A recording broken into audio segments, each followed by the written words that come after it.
여러분, 냉장고 문을 열면 흔히 굴러다니는 오이 한 개가 혈압약이나 당뇨약, 이뇨제까지 대신할 수 있다면 어떨까요? 설마 그 물기 많은 채소가 하고 웃으실 수도 있겠는데, 그런데 약봉지를 줄인 분들의 상당수가 하루 오이 한 개를 습관적으로 가져가셨다는 건 사실이에요. 오늘 영상은 60대 이후 시청자분들의 혈관 건강과 혈당 관리에 오이가 왜 핵심 열쇠가 되는지, 그리고 혹시 생길 수 있는 부작용까지 속 시원하게 짚어드리려고 해요. 귀에 쏙쏙 들어오도록 실제 수치나 임상 연구 간단한 조리 팁까지 모조리 챙겼으니 편한 의자에 앉아서 메모 한번 준비해주세요. 먼저 술을 빼야 산다는 말 혹시 들어보셨나요? 나이가 들수록 콩팥은 신혼 시절보다 20에서 30%가량 효율이 떨어진다고 해요. 그러다 보니 짠 국을 한두 번만 더 떠도 발등이 심하게 붓고 밤사이 두세 번씩 소변 때문에 깨기도 일쑤죠. 오이는 수분이 95%인데다가 100g당 칼륨이 147mg 정도 들어있는데, 칼륨은 혈관성 나트륨을 손에 손잡고 끌고 나가서 소변으로 배출시키는 천연 이뇨제 역할을 하죠. 2024년 한국영양학회 학술지에 실린 자료에 따르면 중년 이후 고혈압 환자 약 48명을 대상으로 매일 300g짜리 오이를 4주 동안 섭취하게 했더니 수축기혈압이 평균 9.8, 이완기혈압이 평균 6.3 정도 낮아졌다고 해요. 연구진은 칼륨이나 마그네슘이나 실리카, 수용성 식이섬유의 복합 효과를 핵심 이유로 꼽았는데, 짜게 먹는 한국 식단의 약점을 오이가 상당 부분 씻어준다는 얘기죠. 두 번째 포인트는 새벽 혈당 스파이크예요. 새벽 3시에서 6시 사이에 코르티솔이랑 성장 호르몬이 분비되면서 간이 스스로 포도당을 만들어내는데, 당뇨가 있거나 전 단계이신 분들은 이때 혈당이 20에서 30 정도나 치솟는다고 해요. 오이의 혈당 지수는 15 정도 되고 혈당 과부하는 0.4에 불과해요. 더 중요한 건 이 물리적 병 역할을 하는 식이섬유죠. 오이를 껍질째 씹어 삼키면 세포벽이 장에서 젤리처럼 부풀어서 탄수화물이 천천히 흡수되도록 막아줘요. 미국 당뇨학회는 2025년 당뇨 식단 가이드에서 공복 혈당 조절이 어려운 고령 환자에게 수용성 식이섬유가 풍부한 오이를 아침 메뉴에 포함하라, 이렇게 권고를 했어요. 실제 임상에서도 하루 약 300g의 오이를 한 달 정도 먹인 그룹은 공복 혈당이 13, 당화혈 색소가 0.3포인트나 감소했다고 해요. 그렇다면 언제 어떻게 먹어야 효과를 극대화할까요? 가장 반응이 좋았던 방법을 시간 순서대로 한번 정리해 드릴게요. 아침 7시 전후 일어나자마자 미지근한 물 한 컵으로 입과 식도를 적신 뒤 오이를 반으로 잘라서 길쭉한 스틱 형태로 썰죠. 그 다음 무가당 100% 땅콩버터 한 큰술을 접시에 덜어서 찍어 드셔보세요. 땅콩버터는 불포화 지방과 단백질이 풍부해서 오이 속 탄수화물과 만나서 혈당 상승폭을 절반 이하로 줄여주죠. 2019년 미국 영양학회지 논문에서는 탄수화물이 50g 식사에 땅콩버터 32g을 곁들이면 식후 2시간 혈당 곡선이 21% 완만해진다는 결과가 실려 있어요. 단 당류가 0으로 표시된 제품이어야 한다는 점은 반드시 확인해 주시고요. 30분에서 40분 후 본격적인 식사를 하실 차례죠. 여기서 오이랑 삶은 달걀 조합이 빛을 발하죠. 오이에 상대적으로 부족한 메티오닌이나 라이신 같은 필수 아미노산을 달걀이 채워주고, 달걀이 레시틴은 콜레스테롤 대사를 돕죠. 달걀 노른자에 있는 콜레스테롤이 걱정되시는 분들은 흰자 2개만 드셔도 단백질 약 7g에서 8g 정도는 확보할 수가 있어요. 밥은 평소 절반, 삶은 잡곡 반 공기 정도를 곁들이면 오전 내내 포만감이 유지가 되겠죠. 이게 바로 두 번째 식사효과, 아침 식단이 점심 혈당까지 다스린다를 노린 전략이에요. 점심 전후에는 수분 섭취가 중요하죠. 시판 음료 대신 오이 한 3조각에서 4조각을 넣은 물병을 준비해주세요. 오이 껍질에서 녹아나온 엽록소와 미네랄이 수분 흡수를 빠르게 하죠. 갈증이 크게 줄어드는 것을 체감할 수 있어요. 오후 3시에서 4시는 달달한 간식이 땡기는 시간에는 오이랑 사과, 안성맞춤이죠. 사과의 수용성 섬유 팩틴이 오이의 비타민 K와 만나서 혈관 내벽을 코팅해주는 효과가 있고, 2023년 런던 킹스 칼리지 연구팀은 오이 사과를 1:1 비율로 섭취한 군이 단일 섭취군보다 LDL 11% 더 낮아졌다고 발표했는데, 팩틴이 담즙산하고 결합해서 콜레스테롤 재흡수를 억제한 덕분으로 분석을 했죠. 사과를 껍질째 하당분해서 오이 스틱과 함께 씹으면 치아 운동까지 돼서 또 잇몸 건강에도 좋겠죠. 저녁 메뉴를 고민하신다면 오이 냉국 또는 오이 토마토 볶음을 추천드리죠. 냉국은 찬물 500ml에 오이 반개, 현미식초 한 큰술, 소금 아주 소량이면 끝이죠. 식초 속의 아세트산은 인슐린 감수성을 높이지만 위험이 있는 분들은 농도를 반으로 줄이거나 식후에 드시는 게 좋겠죠. 반대로 계절이 쌀쌀할 땐 토마토 한 개, 올리브유 한 티스푼에 살짝 볶다가 오이채를 넣고 1, 2분 정도 더 볶으면 라이코펜 흡수율이 4배 이상 높아진다고 해요. 토마토랑 오이를 함께 드신 실험군은 체내 산화 스트레스 지표가 14%나 감소했어요. 자, 이제 주의해야 될 상극 음식을 정리해볼게요. 당근의 아스코르비나아제가 오이 속 비타민 C를 분해해요. 꼭 같이 드셔야 된다면 당근을 60도 이하에서 5분만 데치고 드세요. 효소는 열이나 산성에 약하기 때문에 레몬즙을 한두 방울 뿌리는 것도 방법이 될 수가 있겠죠. 그리고 바나나, 두 식품 식품 모두 칼륨 폭탄이죠. 콩팥 기능이 정상이더라도 한 끼에 칼륨 800mg 이상이면 피로감이나 근육경련, 부정맥 위험도 올라갈 수가 있겠죠. 바나나를 드시려면 오이와 한 2-3시간 정도 간격을 벌리고 드시는 게 좋고, 세 번째, 짭짤한 오이 피클 장아찌. 오이를 절이면서 첨가하는 나트륨이 100g당 1g을 훌쩍 넘을 수가 있죠. 소금에 절이는 순간 칼륨의 이점은 반감된다고 생각하시는 게 좋고, 대한고혈압학회 영양 지침이에요. 만약 피클을 꼭 담그고 싶다면 소금 절임 대신 3% 소금물에 24시간 저온 발효하거나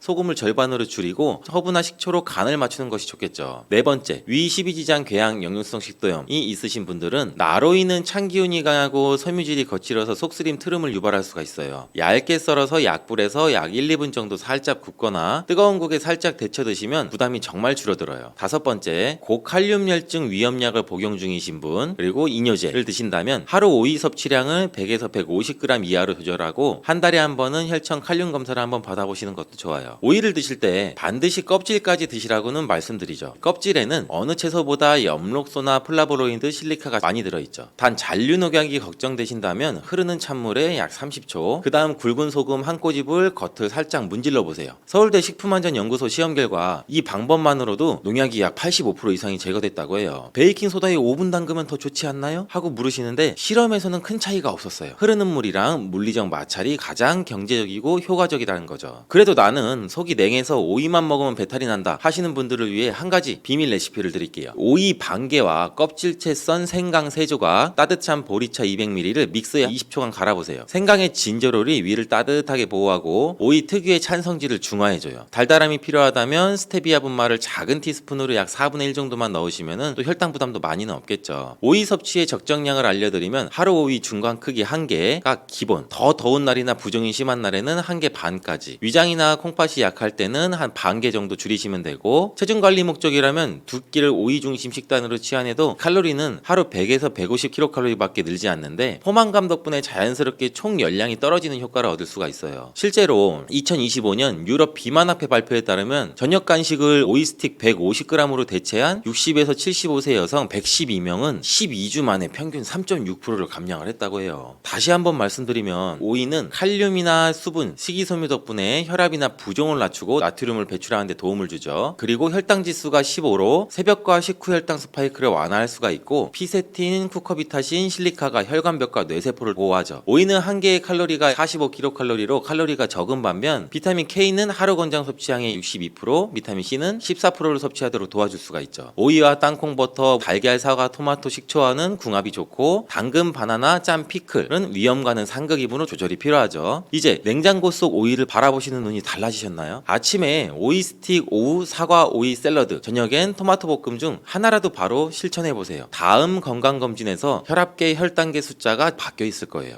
여름 더위가 본격적으로 기승을 부리기 시작하게 되면 시원한 수박 한 입이 그 무엇보다 간절해지죠. 그런데 수박은 물만 많고 달기만 하지 영양은 별로 없다 하고 흘려버리시는 분도 은근 많으시더라고요. 사실은 그렇지 않아요. 수박을 조금만 알뜰하게 드시면 더위도 이겨내고 혈관도 지키고 근육 피로도 덜어내는데 큰 도움을 받을 수가 있죠. 오늘은 수박이 우리 몸을 어떻게 보살피는지, 또 가서 살 때 어떤 수박을 골라야 맛있는 수박을 고를 수 있는지 자세히 알려드릴게요. 이야기 끝까지 들으시면 수박 박사 소리 충분히 들으실 거예요. 먼저 수박의 영양 이야기를 조금 길게 해볼게요. 수박은 과육의 약 90% 이상이 수분이라 갈증 해소에 탁월해요. 하지만 그 안에 단지 물만 있는 건 아니겠죠. 땀을 많이 흘리면 나트륨이나 칼륨, 마그네슘이 몸 밖으로 빠져나가는데 이때 목이 타는 느낌뿐 아니라 팔다리가 저릿저릿하거나 힘이 쭉 빠지는 느낌도 같이 오죠. 수박은 칼륨이 풍부해서 나트륨을 체외로 내보내주고 마그네슘이 근육경련을 가라앉혀주죠. 덕분에 혈압이 높은 분, 다리에 쥐가 나는 분이 수박 한두 조각을 간식처럼 챙기면 나트륨 조절과 근육 피로 회복에 두루 도움을 얻을 수가 있죠. 수박의 빨간 빛깔을 내는 대표 성분인 라이코펜은 항산화 능력이 뛰어나서 활성산소를 제거할 수가 있겠죠. 활성산소는 우리 몸 세포를 산화시키고 노화를 앞당기는 주범이죠. 특히 혈관 안쪽에 내피세포가 산화되면 염증이 생기고 그것이 쌓여서 동맥경화, 심근경색, 뇌졸중 같은 병으로 이어질 수가 있겠죠. 같은 무게를 놓고 비교하면 토마토보다 수박이 라이코펜을 최대 1.5배까지 더 많이 품고 있다는 연구도 있어요. 고기를 자주 드시거나 혈관 건강이 걱정되시는 분들은 여름철에 토마토 대신 수박을 수박을 간식으로 드시면 폭염도 식히고 혈관도 쓸어내리는 이중 효과를 누릴 수가 있겠죠. 또 하나 숨은 주인공이 바로 시트룰린이라는 거예요. 껍질과 빨간 과육 사이에 흰 부분에 많아서 잘라버리긴 쉬운데 실제로는 이 부분이 혈관 확장과 노폐물 배출에는 유용하죠. 시트룰린은 몸 안에서 아르기닌으로 변환이 되는데 아르기닌은 산화질소라는 물질을 만들어서 혈관을 살짝 넓혀주고 근육세포에 쌓인 피로물질을 밖으로 내보내는 데 도움을 주죠. 그래서 운동선수들이 경기 전후로 수박 주스를 즐겨 마시기도 해요. 우리 어르신들도 더운 날 김장이나 텃밭일 하면서 땀을 많이 흘리신 뒤 흰 부분까지 갈아 넣은 수박 주스를 한 컵 드셔보세요. 몸이 한결 가벼워졌다는 느낌도 오실 거예요. 수박은 칼로리가 낮아요. 과육약 100g 기준으로 30kcal이니 밥 한 공기에 거의 10분의 1 정도밖에 안 되죠. 단 혈당 관리가 필요하신 분은 한 번에 200g 약 사과 반 개 정도 크기 정도만 천천히 드시고 다른 탄수화물 섭취량을 조금 줄여주시면 큰 무리는 없어요. 수박에 들어있는 과당은 밥이나 빵처럼 빨리 혈당은 올리지는 않는데 라이코펜이나 베타카로틴, 비타민 C가 함께 들어있어서 항산화 방패 역할을 같이 해줄 수가 있죠. 다만 저녁 늦게 너무 많이 드시면 화장실을 여러 번 찾게 되니 가급적 저녁 8시 정도까지만 드시는 게 좋겠죠. 이제는 본격적으로 달콤한 수박 고르는 과학적인 요령을 알려드릴게요. 민간에서 전해 내려오는 방법이 여럿 있는데 막상 해보면 찍기처럼 느껴질 때가 많죠. 여기서는 근거가 확실한 5가지 포인트를 정리해드릴게요. 첫째, 배꼽 크기를 확인해야죠. 수박의 꼭지 반대편을 손가락으로 눌러보면은 살짝 들어간 동그란 배꼽자리가 있죠. 그 지름이 1cm 이하로 작고 아담하면 암꽃에서 열린 암수박일 확률이 높아요. 암수박은 과육 조직이 촘촘하고 당도가 높고 씨가 적어서 먹기 편하죠. 배꼽이 2cm 이상 크고 두툼하면은 수분이 많은 수수박일 가능성이 높으니 고려해보시고, 두 번째는 표면에 하얀 가루를 한번 살펴보면 돼요. 수박을 자세히 보면 껍질에 하얀 분가루처럼 고운 가루가 점점 묻어있는 경우가 있는데 먼지나 농약 잔류물로 오해하기 쉬워요. 그러나 사실은 과육 속에 당이 껍질로 스며나와서 굳은 당밀일 가능성이 커요. 당밀이 나타난다는 것은 그만큼 과육 속 당분이 충분히 올라왔다는 뜻이니 달콤함을 기대해볼 만하겠죠. 집에 와서 흐르는 물에 부드러운 수세미로 살살 문질러주면 깨끗해져요. 세 번째, 줄무늬의 선명도와 촉감을 보죠. 수박 겉껍질은 밝은 초록색, 짙은 초록색이 교차해서 무늬를 이루죠. 두색의 경계가 흐리멍텅한 것보다는 뚜렷하고 선명한 것이 햇볕을 골고루 받은 수박이겠죠. 게다가 진한 초록 줄무늬를 손끝으로 살살 문질러 보세요. 힘줄처럼 오돌토돌 튀어나와 있으면 일교차가 커서 세포가 단단히 조여졌다는 증거고, 반대로 완전히 매끈하면 조직이 물렁하거나 당도가 덜 올랐다는 거예요. 네 번째는 벌 스크래치, 즉 갈색 긁힘 자국을 확인하면 돼요. 꿀벌이 꽃가루를 실어나르면서 암술과 수술을 튼튼히 연결해 주었을 때 생기는 작은 상처인데 흔히 상처난 것 아닌가 하고 피하시겠지만 수분이 활발했다는 표시이니 당도가 높은 편이에요. 긁힘이 너무 깊어서 썩어 들어간 경우만 아니면 안심하고 선택하셔도 좋아요. 다섯 번째는 진동 체크를 활용하는 거죠. 수박을 두드려서 청음하기는 숙련자의 귀가 필요하죠. 대신 한쪽 손바닥으로 수박 옆을 가볍게 감싸고 반대쪽 손가락 마디로 툭툭 두어 번 쳐보세요. 속이 꽉 찬 수박이라면 손바닥에 통통하고 묵직한 진동이 퍼져오죠. 내부에 공기층이 많거나 빈 수박은 텅텅 둔톡하고 울림이 적어요. 귀 대신 손으로 느끼는 방법이라 훨씬 정확도가 높고 쉽게 알 수가 있겠죠. 5가지를 모두 보기 어려우시면 요즘 대형 마트나 온라인몰에서 AI 선별 수박 또는 브릭스 10일 이상 보장이라는 라벨을 붙인 상품을 찾아보세요. 전용 스캐너가 수박 외관, 무게, 부피를 동시에 측정해 밀도와 내부 당도를 예측하고 미숙, 과숙, 공동거를 자동으로 걸러내요. 사람이 귀로 듣고 손으로 만져서 고르는 것보다 훨씬 오차가 적겠죠. 이렇게 공들여 고른 수박을 보관을 허술하게 하면 금세 물러지고 세균이 번식해 아까운 노력이 물거품이 되겠죠. 통으로 사 오셨을 때는 직사광선을 피해서 12에서 15도씨 정도의 서늘한 실내에 두면 일주일 정도 품질이 유지돼요. 너무 차갑게 두면 과육세포가 얼어 물러지니 작년 김장김치자리 같은 0도씨 근처는 피하세요. 잘라 보관할 때는 더욱 주의가 필요하겠죠. 한국소비자원 실험 결과 수박을 반통으로 잘라 랩만 씌워 냉장고에 넣으면 표면 세균이 불과 하루 만에 약 3000배까지 폭증했다고 해요. 따라서 처음 자를 때 바로 껍질을 제거해서 한입 크기 사각형으로 썰어서 밀폐용기에 담아두는 편이 안전하겠죠. 가능하다면 3일, 길어도 5일에서 7일 안에 모두 드세요. 만약 미처 못 드시겠으면 믹서에 갈아 지퍼백에 평평하게 눌러 냉동해 놨다가 샤베트처럼 긁어 드시면 남김없이 활용할 수가 있겠죠. 얼리면 당도가 살짝 떨어지지만 시원하면 배가 되니 무더운 오후에 입이 심심할 때는 굉장히 큰 도움이 되실 거예요. 수박에 곁들이면 좋은 음식도 살짝 짚어볼게요. 수박은 수분이 많아 몸을 식히는 성질이 강하죠. 그래서 찬 음식과만 자꾸 드시면 배가 더부룩해질 수 있으니 꿀 한 스푼을 곁들이거나 견과류 몇 알을 함께 씹어주시면 속이 편안하죠. 반대로 빈속에 수박을 많이 드시면 혈당이 빨리 떨어져 어지러울 수 있으니 가벼운 아침 요깃거리로는 통밀빵 한 조각과 수박 주스를 함께 드시면 좋아요. 또 수박은 칼륨이 많으므로 만성 신장질환, 칼륨 제한이 필요한 분이시라면 1일 약 100g 이내로 맛만 보는 수준을 권하고, 되고, 반대로 이뇨제가 아니라 혈압약을 드시는 분도 칼륨 수치가 높아질 수가 있으니 담당 의사님과 상의해서 섭취량을 조절하시는 게 좋겠죠. 수박 껍질 활용도 빼놓을 수가 없죠. 하얀 껍질을 살짝 두께 있게 졸여낸 뒤에 소금을 살짝 뿌려 약 10분 정도 절이고 고추장, 마늘, 참기름을 넣어서 조물조물 무치면 아삭한 여름 반찬이 되죠. 기름 두른 팬에 새우젓 넣고 볶아도 별미고, 흰 껍질에는 시트룰린이나 펙틴이 도톰하게 남아있어서 변비 하나 해도 좋아요. 이 밖에 껍질을 잘게 다져서 유리병에 담고 설탕을 동량으로 부어 약 2주 정도 숙성하면 수박 껍질 효소청이 되는데, 물이나 탄산수에 한 스푼 타드시면 여름 음료로 흠석이 없겠죠. 이제 꼭지 부분 이야기를 조금 더 해볼까요? 예전에는 T자 모양 줄기를 길게 남겨 운반했는데 2015년 이후 유통 규정이 바뀌어 지금은 대부분 바로 절단해요. 그 결과 꼭지가 붙어 있느냐 없느냐는 신선도의 절대 지표가 아니죠. 대신 절단면이 지나치게 마르거나 갈색 곰팡이가 핀 건 오래 방치된 경우일 수 있으니 살짝 피하시고, 절단면 주변이 쏙 들어가 있고 옆 껍질이 단단한 것이 좋아요. 꼭지 주변이 충분히 말라 들어간다는 건 수박 속 수분이 당분으로 바뀌어 줄기 쪽 끈이 자연스럽게 수축했다는 뜻이에요. 수박을 썰 때는 먼저 두꺼운 칼을 준비하고 잘 미끄러지지 않는 도마를 쓰죠. 도마 밑에 젖은 행주로 한 장 깔면 미끄럼을 방지해 안전하죠. 절반으로 자를 때는 칼 끝을 중심점에 박은 뒤 몸쪽으로 당기기보다 칼을 수박 위에서 아래로 부드럽게 눌러 비스듬히 굴려가며 자르면 힘이 덜 들어가죠. 그 다음 세로로 한 번 더 잘라 내주걱이 되면 껍질 안쪽을 따라 칼집을 넣고 과육을 손쉽게 떼어낼 수 있죠. 가족 모임에서 이렇게 한번 예쁘게 썰어내면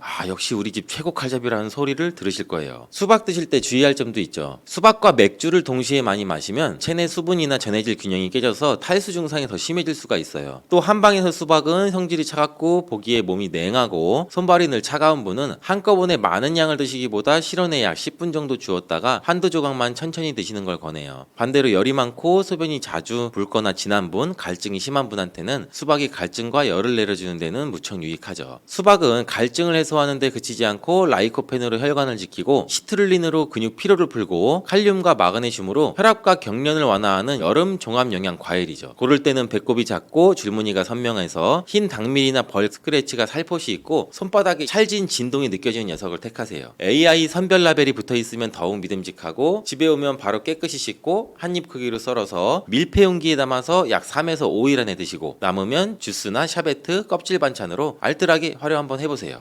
여름이 되면 시장 좌판마다 흐드러지게 쌓인 복숭아를 보시면서 또 한 해가 돌아왔구나 하고 절로 미소가 지으시죠? 근데 그 싱그러운 향과 달큰한 단맛만 즐기기에는 복숭아가 아까울 만큼 이 작은 과일은 우리 몸속 구석구석을 살리는 자연의 보약이에요. 옛 선조들이 중복 말복이면 몸보신 삼계탕 대신에 복숭아를 껍질째 한 소쿠리씩 나눠 먹으면서 기력을 채웠다고 하죠. 또 달밤에 복숭아를 베어 물면 얼굴빛이 고와지고 복숭아 잎으로 목욕을 하면 피부가 맑아진다더니, 현대 연구를 보아도 그 옛말 말이 허투루 전해진 이야기가 아니 듯해요. 오늘은 이 복숭아가 우리 몸에 해주는 일, 드실 때 꼭 챙겨야 할 주의점, 함께 드시면 탈이 나는 음식, 그리고 효능을 2배, 3배로 끌어올리는 궁합과 먹는 법까지 차근차근 말씀드려 볼게요. 어렵다 싶으시면은 그냥 복숭아 이렇게 해주면 좋다 정도만 그냥 기억하셔도 충분히 도움이 되실 거예요. 복숭아 첫 번째 덕은 더위 먹은 몸의 기운을 곧장 북돋워준다는 점이에요. 과육 속 수분이 전체의 약 88에서 90% 정도쯤 되지만 그 물이 그냥 수돗물 아니고 포도당이나 과당, 구연산, 주석산 같은 천연 전해질을 고루 품은 이 살아있는 물이에요. 그래서 무더위에 땀으로 빠져나간 미네랄을 촘촘히 메워주기도 하고, 각종 유기산이 지친 근육 속 젖산을 씻어내 피로를 확 풀어주기도 하죠. 복숭아 한 개를 천천히 씹어 삼키고 나면 머리가 맑아지면서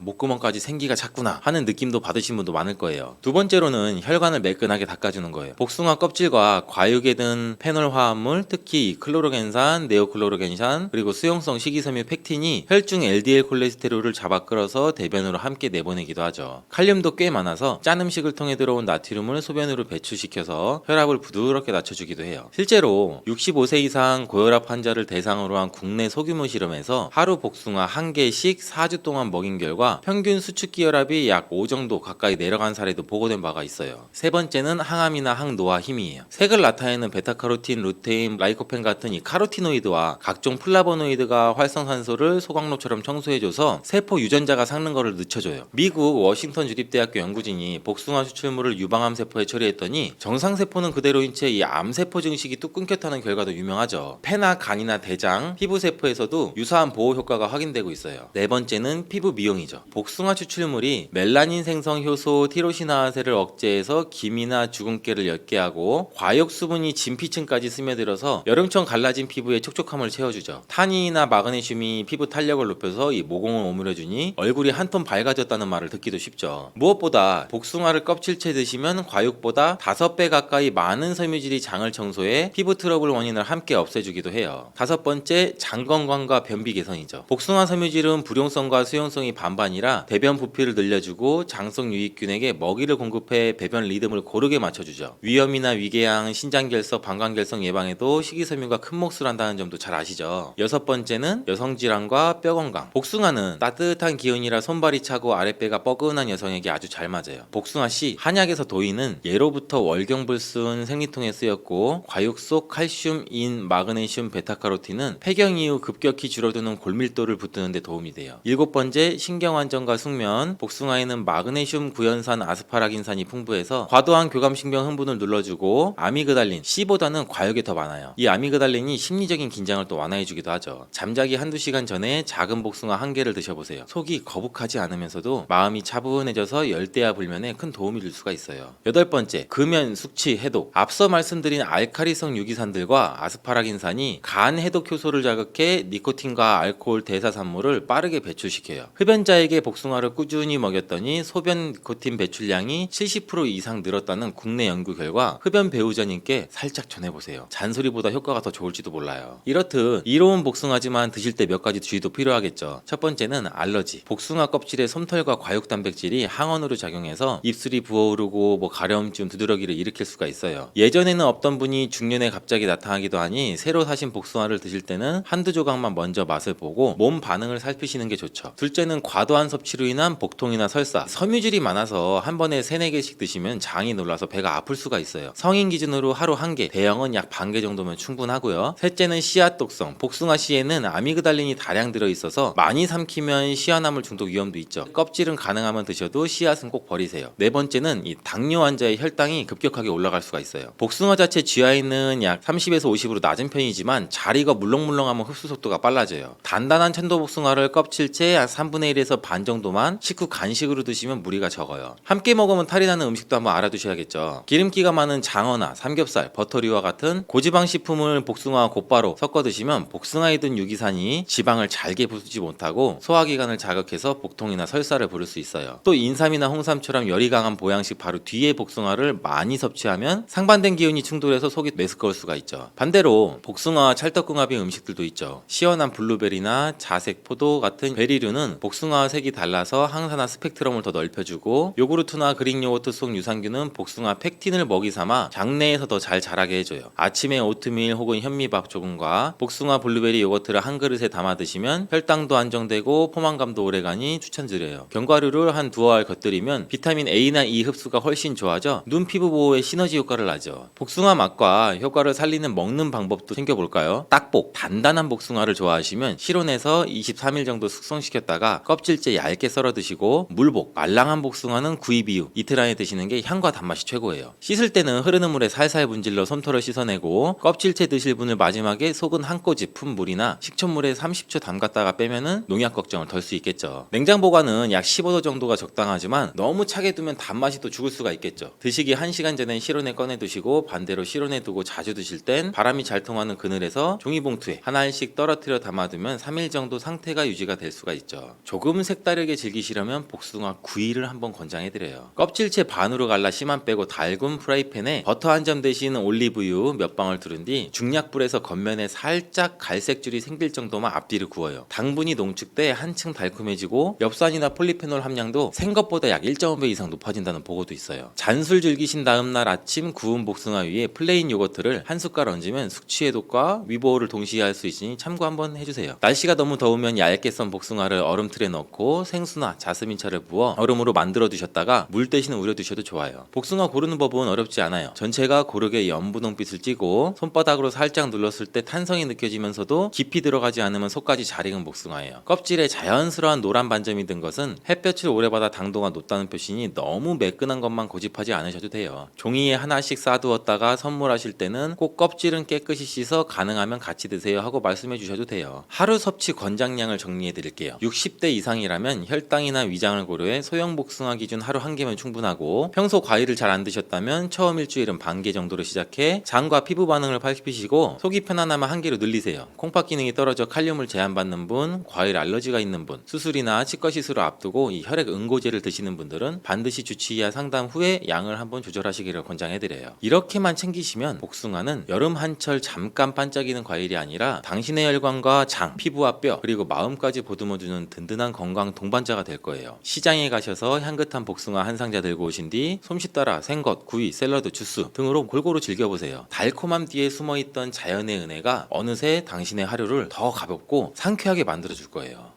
들깨를 이렇게 드시면 당뇨와 혈당이 싹 사라지고 치매도 예방할 수 있습니다. 들기름, 들깨하면 무엇이 생각나시나요? 들기름에 북어와 미역을 구수하게 볶아 시원한 북어 미역국을 끓여 먹어도 정말 맛이 있죠? 건강에도 좋다는 이 들기름과 들깨를 잘못 먹으면 암에 걸리고 혈관 건강에도 악영향을 줘서 치매도 유발할 수 있다는 사실 알고 계셨나요? 들깨의 효능과 어떻게 먹을 때 건강을 해쳐서 암에 걸리고 또 치매를 유발하는지, 그리고 어떻게 먹는 것이 건강하게 먹는 방법인지, 어떻게 보관하는 것이 가장 좋은 방법인지 들깨에 대한 모든 것을 알려드릴게요. 나이가 들면서 산책하기도 힘들고 관절이 쑤시고 무릎 통증 때문에 힘드시지 않으신가요? 들깨의 첫 번째 효능은 바로 관절염에 좋다는 것입니다. 무릎이나 관절 통증 때문에 병원에서 진통제들 처방받으시잖아요. 이때 처방받는 진통소염제의 역할은 몸속에 프로스타글란딘이라는 물질의 생성을 억제해서 통증을 막아주는 건데요. 들깨 속에는 식물성 오메가3 지방산인 알파리놀렌산이 함유되어 있는데 체내에서 염증을 일으키는 프로스타글란딘의 생성을 억제하는데 아주 좋은 효능을 발휘합니다. 우리가 오메가3를 먹는 이유 중에 하나도 혈관 건강이나 피를 맑게 해준다, 이런 역할도 있지만 몸속에 미세한 염증 등을 잡아주는 역할도 있어서 드시는 분들도 많거든요. 들깨가 바로 이런 염증 유발 물질을 억제해줘서 진통 역할을 한다는 겁니다. 그리고 들깨의 두 번째 효능은 바로 뼈 건강에 도움을 주는 건데요. 들깨는 관절염과 무릎 통증을 완화시켜주는 성분이 들어있을 뿐만 아니라 뼈 건강에도 도움을 주는 식품입니다. 칼슘 함량이 아주 높기 때문인데요. 들깨 100g에는 390mg 정도 되는 칼슘이 함유되어 있어서 뼈 건강에 아주 도움을 줄 수 있는 좋은 식품입니다. 그래서 들깨를 꾸준히 섭취하면 골다공증 예방에도 참 좋고요. 골다공증은 중년 이후에 노화가 진행될 때 영양의 불균형이 생기면서 많이 발생할 수밖에 없는데요. 여성의 경우는 폐경 이후가 되면 골밀도가 많이 떨어지면서 골다공증이 흔하게 발생하게 됩니다. 노인의 골반, 골절 같은 경우에는 65세 이상은 30%가 1년 내에 사망할 수 있고, 또 80세 이상은 50%가 2개월 내에 사망을 할 수가 있기 때문에 노인이 될수록 뼈에 대한 관리가 매우 중요한데요. 골다공증의 관리는 뼈 건강을 유지하고 골절 위험을 줄이기 위해서 중요합니다. 그렇다면 이 뼈 건강을 위해 들깨를 꾸준히 드셔보시는 게 좋겠죠. 나이가 들면서 깜빡깜빡하는 일이 잦아지고 기억력도 떨어져서 고민되시는 분들 많으실 텐데요. 이제 걱정하지 마세요. 세 번째 들깨의 효능이 바로 뇌 건강, 뇌 신경을 튼튼하게 해주고 기억력을 높여주며 치매를 예방하는 데 도움을 주는 겁니다. 이렇게 좋은 효능이 있는 이유는 아까 말씀드린 들깨에 오메가3가 풍부하게 함유되어 있기 때문입니다. 오메가3는 등푸른 생선에 많이 함유되어 있다고 알고 계시죠? 이것은 동물성 오메가3이고요. 식물성 오메가3인 알파리놀렌산이 들깨에 많이 함유가 되어 있습니다. 들깨에 함유된 지방산 중에서 60%가 바로 알파리놀렌산입니다. 이 알파리놀렌산은 뇌신경 보호에 아주 탁월한 효과가 있는데요. 어떻게 뇌신경을 보호하는지 알려드릴게요. 뇌신경에 염증을 일으켜서 망가뜨리는 사이토카인이라는 물질이 있습니다. 이러한 사이토카인 물질의 분비를 감소시켜줄 수가 있고요. 또 알츠하이머 치매 환자의 뇌에서 많이 발견되는 비정상적인 단백질인 베타 아밀로이드도 이 바로 알파리놀렌산이 감소시켜줄 수가 있기 때문입니다. 참치에 많이 들어있다는 DHA 성분 들어보셨죠? DHA가 대표적인 뇌 기능을 강화하는 물질인데요. 이 DHA가 기억력을 높이는 데 도움을 주고 학습 능력 또한 좋게 한다고 많이 알려져 있죠. 이 DHA는 체내에서 합성이 되지가 않기 때문에 우리가 식품으로 꼭 섭취를 해야 합니다. 들깨에 함유된 알파리놀렌산이 몸에 흡수가 될 때 바로 이 DHA로 전환이 되게 되는데요. 어린이 전용 오메가3 같은 경우에도 성인보다는 EPA보다 이 DHA 함유량이 높은 영향을 영양제들이 많죠. 들깨가 뇌신경과 뇌 건강에 좋은 이유가 바로 이것입니다. 네 번째, 들깨의 효능은 심장을 건강하게 하고 혈관의 노화를 막아주는데 도움을 주는 겁니다. 알파리놀렌산이 체내에 흡수될 때 DHA로 변환된다고 말씀드렸죠. 그뿐 아니라 EPA로도 바로 변환이 되는데요. 이 EPA가 어떤 역할을 하냐 하면 바로 혈소판의 응집을 억제해서 혈관에 혈전이 생기는 것을 방지해주는 효능이 있습니다. 그리고 혈관을 튼튼하게 하는 효능과 혈액의 중성지방 그리고 나쁜 콜레스테롤인 LDL을 낮춰주고 좋은 콜레스테롤인 HDL을 높여주는 역할을 하게 됩니다. 미국의 심장협회에서는 허혈성 뇌졸중, 심장마비로 인한 돌연사, 관상동맥질환 등의 위험을 감소시키기 위해서 매주 1, 2회 이상 오메가3 지방산이 풍부한 등푸른 생선을 섭취하는 것이 도움을 준다고 발표했습니다. 그런데 이 오메가3 지방산의 함량을 살펴보면 100g당 오메가3 지방산의 함량이 연어에는 약 11.5g, 고등어에는 9.9g, 그리고 들깨에는 무려 63.1g이나 함유되어 있습니다. 정말 많이 함유되어 있죠. 들깨에는 연어에 비해서 약 5배 이상의 고함량이 들어있다는 것입니다. 그래서 들깨를 꾸준히 드셔서 혈관도 건강하게 하고 심장 또한 튼튼하게 유지해 보시기 바랍니다. 다섯 번째, 들깨의 효능은 바로 변비에 좋다는 건데요. 들깨의 껍질에는 식이섬유가 아주 풍부합니다. 들깨 100g에는 18g 정도로 풍부한 식이섬유가 함유되어 있습니다. 이 식이섬유가 장내에서 수분을 흡수를 하게 되는데요. 수분을 흡수해서 대변을 무르게 만들어주고 장운동도 촉진을 시켜서 변비를 예방하는 데 도움을 주는 겁니다. 또한 불포화 지방산이 풍부한데요. 들깨에 함유된 리놀렌산이 대장의 염증을 억제할 수가 있고 변비로 인해서 발생할 수 있는 여러 대장 질환 또한 예방하는 데 도움을 줄 수가 있습니다. 여섯 번째, 들깨의 효능은 바로 췌장을 건강하게 하는 데 도움을 준다는 것입니다. 들깨에 풍부하게 함유된 루테올린이라는 성분이 있는데요. 이 성분이 몸 안에서 인슐린에 대한 반응도를 높이는 기능을 하게 됩니다. 이게 어떤 말씀이냐 하면 췌장에서 인슐린을 조금만 분비하게 돼도 몸 안에서 이 인슐린이 작용을 잘 하기 때문에 혈당이 급격히 올라가는 것을 막아줄 수가 있고, 이렇게 되면 췌장에서 인슐린 분비를 줄일 수가 있습니다. 이렇게 췌장의 부담을 많이 덜어줄 수가 있다는 것이고요. 루테올린을 통한 인슐린 반응도가 높아지면 당뇨도 예방할 수가 있고 혈당 조절에도 많은 도움을 받을 수가 있습니다. 일곱 번째, 들깨의 효능은 알레르기성 질환을 예방하는 데 도움을 주는 겁니다. 들깨에 오메가3 지방산이 많이 함유되어 있다고 말씀드렸죠. 이 오메가3 지방산이 염증을 억제하고 면역력을 강화시키는 효과가 있어서 알레르기 증상도 예방하고 완화시키는 데 도움을 줄 수가 있습니다. 그리고 또 비타민 E가 풍부하게 함유되어 있는데요. 비타민 E는 항산화 작용이 뛰어나고 알레르기 반응을 일으키는 물질인 히스타민의 분비를 억제하는 효과가 있습니다. 알레르기에 처방받는 항히스타민제와 비슷한 기전이라고도 어찌 보면 볼 수가 있고요. 여덟 번째, 들깨의 효능은 빈혈에 좋다는 것입니다. 들깨 100g에는 철분이 약 14mg 정도 함유가 되어 있는데요. 이는 시금치의 약 2배에 해당이 됩니다. 시금치보다도 철분 함량이 높아서 빈혈에 도움을 줄 수 있고, 그뿐 아니라 들깨에 함유된 비타민 B12는 조혈작용을 도와주는데요. 조혈작용이란 혈액 속에 혈구를 만들어내는 과정을 말합니다. 빈혈이 있는 분들이 들깨를 꾸준히 드셔보시면 빈혈을 개선하는 데 많은 도움을 받을 수가 있는 것이고요. 그런데 이렇게 좋은 들깨도 가장 취약한 단점이 바로 하나 있습니다. 그것은 열에 약하고 쉽게 산패가 될 수 있다는 것입니다. 일반적으로 홍들깨보다는 들기름으로 많이들 섭취하게 되는데요. 이 들기름을 짤 때 방법이 중요합니다. 보통은 200도 이상으로 들깨를 볶아서 기름을 짜게 되는데요. 이때 몸에 좋은 오메가3 지방산이 대부분 파괴가 됩니다. 그래서 들기름을 드실 때는 저온에서 압착한 기름을 사용하시는 것이 좋습니다. 저온 압착류 또는 생들기름이라고도 하는데요. 이 기름을 요리에 사용할 때도 열에 오랫동안 가열하지 마시고 요리가 끝나갈 무렵에 들기름을 넣어주시거나 먹기 직전에 드레싱을 해서 드시는 것이 좋습니다. 들기름은 또한 산패가 쉽게 될 수 있는데요. 들기름이 만약 산패가 되면 벤조피렌이 생성이 되게 되는데 이것이 바로 1급 발암물질에 해당이 됩니다. 만약 이 산패된 들기름을 지속적으로 드시게 되면 발암물질을 계속 먹게 되는 것이겠죠. 그래서